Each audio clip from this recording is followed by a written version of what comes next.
जसं की पब्लिक तुम्हाला माहितीच आहे, आपण निघालोय उज्जैनला. त्यात आता आज आपण आहे शेगावमध्ये. शेगावला खूप गर्दी असते म्हणतात. मग सकाळी लवकरच दर्शन घेऊन आलतो आम्ही.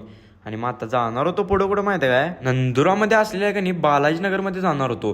कारण तिथं का नाही 105 फुटी मारुतीची मूर्ती आहे, ती एकदा बघून घ्या. तर गेल्याशिवाय कळत नाही ती केवढी मोठी आहे. मंदिर पण एकदम असं भारी बांधकाम केलेलं आहे. त्यानंतर दर्शन बिर्शन करून परत ट्रॅव्हलिंग चालू केलं, कारण पुढं जायचं होतं अजून लय लांब. आता आपल्याकडे कसं ऊसाचं उत्पादन असते, तसं मध्य प्रदेशमध्ये का नाही केळीचं उत्पादन जास्त करतात.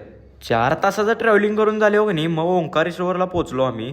ओंकारेश्वरवर का नाही जरासं चालायला लागतंय, लय काय नाही, पण मला वाटलं नव्हतं एवढी गर्दी असेल ओंकारेश्वरला. लय गर्दी होती आणि आम्हालाच रांगेतून 5 तास लागले दर्शन घ्यायला.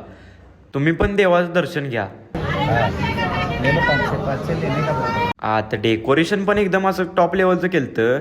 मग तिथनं दर्शन घेऊन निघालो होता, कारण जायचं होतं आम्हाला. आता आता का नाही खाली आरती चालू झाली, मग त्याचं व्हिडिओ मारले ते बघून.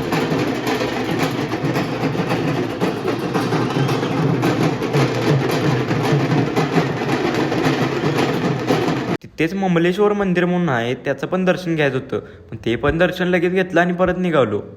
ट्रॅव्हलमध्ये एकदा जाऊन बसलो निवांतपणे. इथून डायरेक्ट इंदोरलाच थांबली, कारण तिथं आता जेवायलाच थांबलेलो आम्ही. बाकी आधीमध्ये कुठं थांबलो नव्हतो. जेवून झालं लगेच बसलो परत. आणि मग 4-5 तासाचं ट्रॅव्हलिंग करून झालं का नाही उज्जैनला पोहोचलो. आणि उज्जैनला रूम घेतलेल्या. उद्याच आता तुम्हाला डे 4लाच बघायला लागणार, त्यामुळे डे 4 नक्की बघा.